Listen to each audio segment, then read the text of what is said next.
धाराशिवमध्ये बिहारमधील विजयाचा आमदार राणा जगजितसिंह पाटील यांच्या उपस्थितीमध्ये जल्लोष, फटाक्यांची आतषबाजी करत एकमेकांना पेढे भरवत भाजप कार्यकर्त्यांचा आनंदोत्सव। बिहार निवडणुकीत एनडीएला बहुमत मिळाल्यानं परभणीमध्ये जल्लोष, शहरातील छत्रपती शिवाजी महाराजांच्या पुतळ्यासमोर फटाके फोडत पेढे वाटत भाजप कार्यकर्त्यांचा विजयी जल्लोष।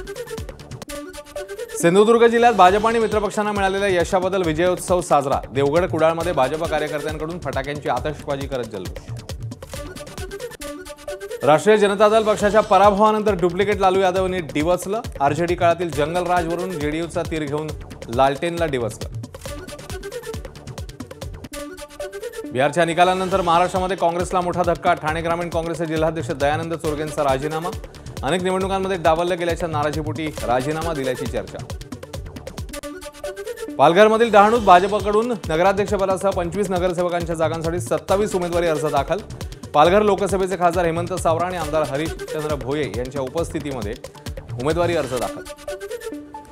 वाशिम जिल्ह्यामध्ये ठाकरेंच्या शिवसेनेचे नागोराव ठेंगडेंकडून शक्तीप्रदर्शन करत अपक्ष उमेदवारी अर्ज दाखल, ठाकरेंच्या शिवसेनेचे जिल्हाध्यक्ष कार्यकर्त्यांची शक्तीप्रदर्शनात मोठ्या प्रमाणात हजेरी।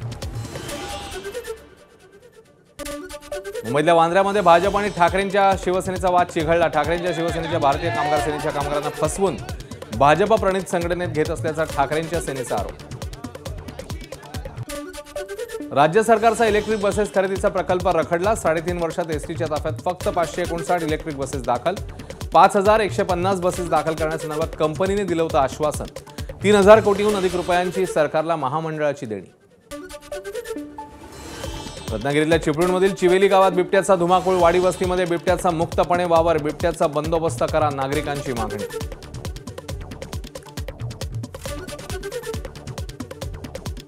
तृणमूलचे नेते मुकुल रॉय यांची आमदारकी रद्द, कोलकाता उच्च न्यायालयाचा निर्णय, पक्षांतर विरोधी कायद्यानुसार दाखल केलेल्या याचिकेवरील निर्णय। मुकुल रॉय यांनी 2017ला केला होता भाजपमध्ये प्रवेश।